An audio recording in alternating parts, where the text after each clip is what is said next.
Hello and welcome to this week's YouTube video.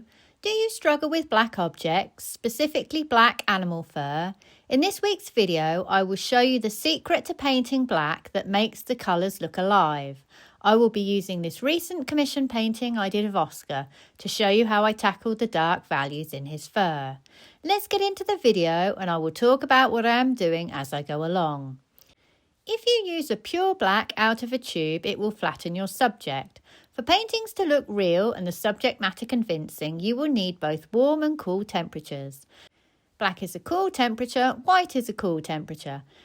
Therefore, if you only use these two, your paintings will look flat.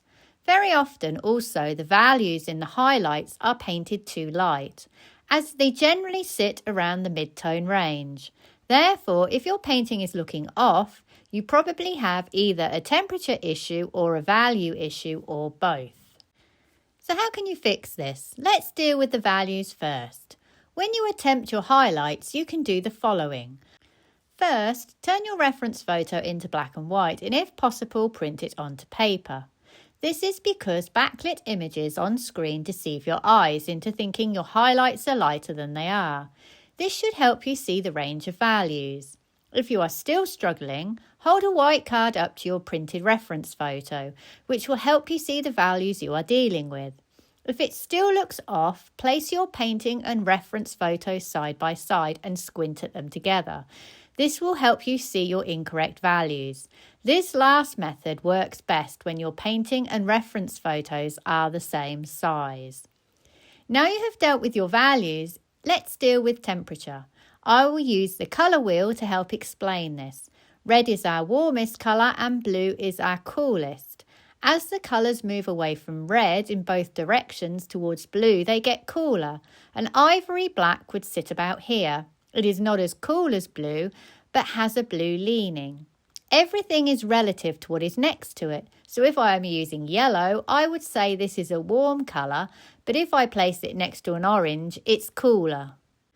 Also, bear in mind there are warm and cooler versions of all colours. For example, yellow ochre light is the warmer yellow, cadmium yellow light is the cooler yellow, but both are still warmer colours in relation to others.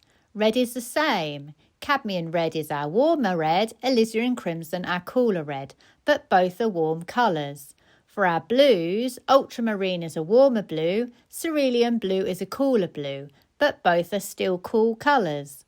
Bear in mind also that all the colours have different values, so mixing them together will always affect your value. So you need to be mindful of what is on your palette in terms of temperature and value. Why is this important?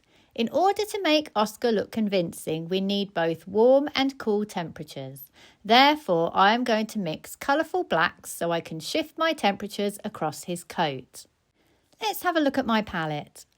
I am using cadmium yellow light, yellow ochre light, transparent yellow oxide, cadmium red, alizarin crimson, transparent red oxide, ultramarine deep, titanium zinc white. I've also mixed up a few other colours, a black red, a purple and two oranges. Notice these are all warm in temperature. I've also mixed up a black green and a green. These are cool colours. To get my blacks, I will mix these two together. Where I see more cool in my blacks, I will use more of this one. Where I see more warm, I will use more of this one. This gives me my darkest values. As I move slightly lighter, I will use a range of dark greys. The first colour mix I use are my two blacks plus transparent yellow oxide plus a little white. The addition of the yellow will push my grey more neutral. The second colour mix I use is this green and this orange, plus a little white. This gives me a much warmer grey. I will also use this green in areas around the eyes. This is my coolest colour. For the highlights, I have used a couple of similar mixes. These two blacks plus white plus cadmium yellow light. This is my cooler highlight. My green plus my orange plus white plus yellow ochre light. This is my warmer highlight. If you look at this painting, you will see how the temperatures transition across the painting. How you lay your brushwork is completely up to you, whether it's more expressive like this, You will need to paint alla prima to get this effect, or you want a more rendered effect. It doesn't matter. The most important thing is you get a range of warm and cool temperatures and you get your values correct. I would suggest experimenting with mixing and try making colour charts if you are unfamiliar with mixing colourful blacks. I hope you've enjoyed today's video and found it useful. Please like and subscribe if you can, and check out my website sarahhallidayart.com, where you will find examples of my work and also details of online classes that I run. Thank you for watching and see you for the next one.